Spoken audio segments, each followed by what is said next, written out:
All Out comes to us this Saturday night, live from the Sears Center in Chicago, Illinois. Well, right outside of Chicago. Technically, it's not in Chicago. It's right outside of Chicago, but should be a really good show. We'll be streaming live on the Bleacher Report app. We'll be streaming on Fight TV outside of the United States. And we've got a number of matches on this card. And let's just start talking about them, giving you some predictions for this show, because this is going to be, in my opinion, a really, really good show. So starting off on the buy-in, we do have a tag team match. We will see Private Party, taking on Angelico and Jack Evans. You know, this is one of them toss-up matches where it's like it could really go either way. I'm just going to go, since they didn't win last time, Private Party. Moving forward, we do have on the buy-in as well, the Casino Battle Royale. Now, we know of some women that have yet been announced for this match, like Britt Baker. Awesome Kong was announced today. I think they've announced Nyla Rose. We've got Jazz. We've got Teal Piper, that's her name. Roddy Piper's daughter. A lot of different women. They're not signed to the company, will be in this match. Of course, you're going to think, okay, well, Penelope Ford should be in this match. We know Sadie Gibbs is in this match. Big Swole, Ariel Monroe is going to be in this match. And I think coming out of this, I know it's probably kind of like the cliche answer, but the winner's going on to fight for the right to be the first ever AEW Women's Champion. So I can really see them going with like a Britt Baker. She's somebody that she was one of the first people they announced outside of the elite circle to sign with the company. So why not give her that first title opportunity, whether she wins the title or not. And I'm just going to throw a name out there, Britt Baker. Let the dentist do her thing. Moving forward, a trios match, or a six-man tag team match. A team of Luchasaurus, Jungle Boy, and Marco Stunt taking on Frankie Kazarian, Scorpio Sky, Christopher Daniels, SCU. I think this should be the first match on the main card. Open up the show, get everybody hyped up, and let's go Luchasaurus, Jungle Boy, and Marco Stunt. Give them a victory.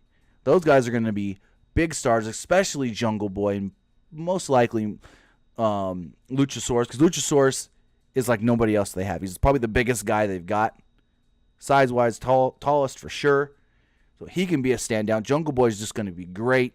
Jungle Boy can also get them a lot of publicity because of his father, but I think you go with Jungle Boy, Marco Stunt, and Luchasaurus. Moving forward, we do have a triple threat match. Joey Janela, Jimmy Havoc, and Darby Allin. Again, another one that I don't think this is going to go into like any storyline, or either guy's going to get like some opportunity out of this. So let's go Darby Allin. I think they're really high on Darby Allin right now. I mean, they wouldn't let Cody beat him. They went to the draw back at Fyter Fest. So I think they're really high on Darby Allin. So I'm going to pick Darby Allin in this match. Going forward, this match does have some stipulations on it. It is a tag team match where the winners will get to bypass the first round of the AEW World Tag Team Championship Tournament. It is the Dark Order against the Best Friends. And, you know, it really doesn't matter who wins this match. I know there's quote-unquote stipulations on the match, but it really doesn't matter. I'm going to go Chucky T, Trent Beretta, Best Friends. Moving forward, in a match that's probably just going to be really, really good and full of action, Riho versus Hikaru Shida. Now, according to Dave Meltzer, this match is expected to be announced as a number one contenders match, where the woman that wins this match will then move on to take on the winner of the Casino Battle Royal in DC. So I can see probably Hikaru Shida coming out victorious in this one. Next up, we do have Cody against Shawn Spears. Now remember, you see right there, Shawn's got Tully. Got Tully Blanchard in his corner. Cody will have somebody. He can only have one person in his corner. Who's that going to be? MJF? Brandy? I think he's got to bring down another legend. Sean Spears got Tully, Diamond Dallas Page. Diamond Dallas Page has been part of the Nightmare family since he started the Nightmare family. DDP's been behind Cody 100% since he left WWE, and I think DDP's the perfect person to have in his corner. And as far as who wins here, I want to say Cody, even though I think Sean Spears should win. But I think in the end, the right thing to do, based off of the storyline, is to have Cody come out victorious. So next up, with the AAA World Tag Team Championships on the line, in a ladder match, the Young Bucks against Lucha Bros. And you got to go Lucha Bros. You have to go Pentagon and Phoenix. It's just the only logical thing that makes sense here, especially with All Elite Wrestling moving forward with their own tag team titles coming up here starting in October. They're going to start the tournament. So I think Pentagon and Phoenix, they keep those AAA titles. They've lost how many times now to the Young Bucks? It's their time to win anyways. And the big factor here is Phoenix. How is that leg? Is the leg still hurt? Is the leg going to be okay for this match on Sunday or Saturday, I mean? But I do think that the Lucha Bros should come out victorious here. I see a lot of you in the live chat saying the Young Bucks. No. Young Bucks, they've beaten them like 3-4 times already.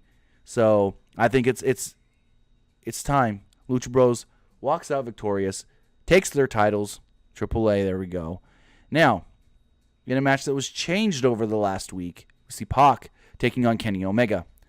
Now, this was originally supposed to be Jon Moxley, the former Dean Ambrose, taking on Kenny Omega, but he's got a staph infection in his elbow. He's unable to wrestle. Actually, he's going to undergo surgery, I think, any day now.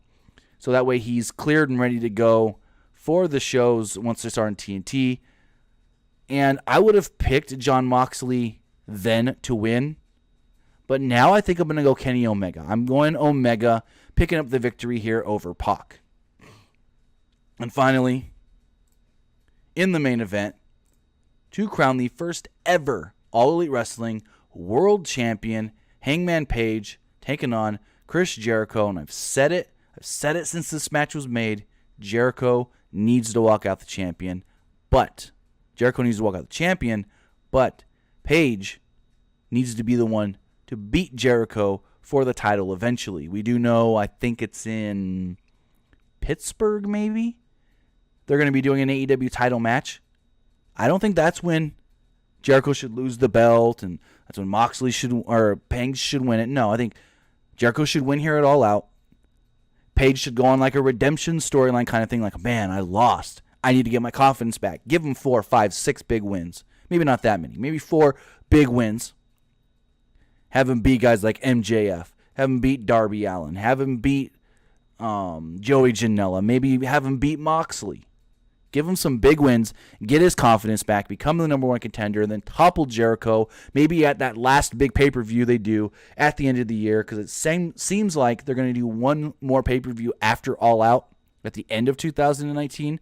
So maybe that can be when Hangman does defeat Jericho. I know people are going to go, oh, the same match, 2 pay-per-views in a row. With the length between pay-per-views that they're going to do, I think that would be okay. Especially if Hangman wins the title then to cap off 2019. The babyface had to redeem himself and work back up. So I think Jericho wins that title on Saturday. So with that, those are my predictions for AEW's All Out, coming to us this Saturday night from the Sears Center in Chicago, Illinois. If you guys want to get the show and you live in the States, you can only get it on Bleacher Report Live. If you live anywhere else around the world, I think in Canada, it's also going to be on Bleacher Report, but it'll also be on Fight TV everywhere else.